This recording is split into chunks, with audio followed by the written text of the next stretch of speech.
അങ്ങനെ ഞാൻ ആ കോമ്പറ്റീഷൻ്റെ ഭാഗമായിട്ട് അന്ന് സ്റ്റേജിൽ കയറി പാടിയതിന് ശേഷമാണ് പിന്നെ വീട്ടുകാർക്കൊക്കെ അത്യാവശ്യം ഇങ്ങനെ പാട്ട് പാടിയാൽ കൊള്ളാം, അങ്ങനെ അങ്ങനെ ഞാൻ ഗിറ്റാർ പഠിക്കാൻ വേണ്ടി പോയി ചേർന്നു. ശരി. ആദ്യം പാട്ടിനോടല്ല, പാടിയെങ്കിലും അമ്മ പറഞ്ഞു ഗിറ്റാർ പഠിക്കണമെന്നല്ല എന്നാണ്. അങ്ങനെ ഗിറ്റാർ പഠിക്കാൻ വേണ്ടി ചേർന്നതായിരുന്നു എൽറിജി എന്ന് പറയുന്ന സാറിൻ്റെ അടുത്ത്. എൽറിജി ജൈസെക്സ് എന്ന് പറയുന്ന എൻ്റെ ആദ്യത്തെ ഗുരു അദ്ദേഹം തന്നെയാണ്.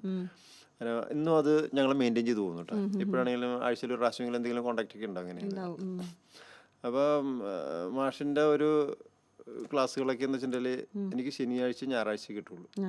ഞാൻ ചെറുതായതുകൊണ്ട് എനിക്ക് പോയി വരവാന്ന് പറഞ്ഞാൽ എൻ്റെ മരട്ടിൽ നിന്ന് എറണാകുളം CSE വരെയും പോയിട്ട് വരിക. എൻ്റെ ആദ്യ CSEയിലാണ് ഞാൻ പഠിക്കാൻ പോകുന്നത്.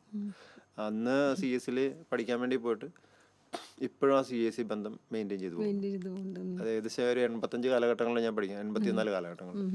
84 ഞാൻ CSEയിൽ പഠിക്കാൻ വേണ്ടി ചെന്നിട്ട് ഇപ്പോഴും ആ ക്ലാസ്സുകളുടെ കണ്ടിന്യൂഷൻ ഭാഗമായിട്ട് ഞാൻ ഇങ്ങനെ പോന്ന് പിന്നെ ഗാനമേളയിൽ പാടാൻ കയറി.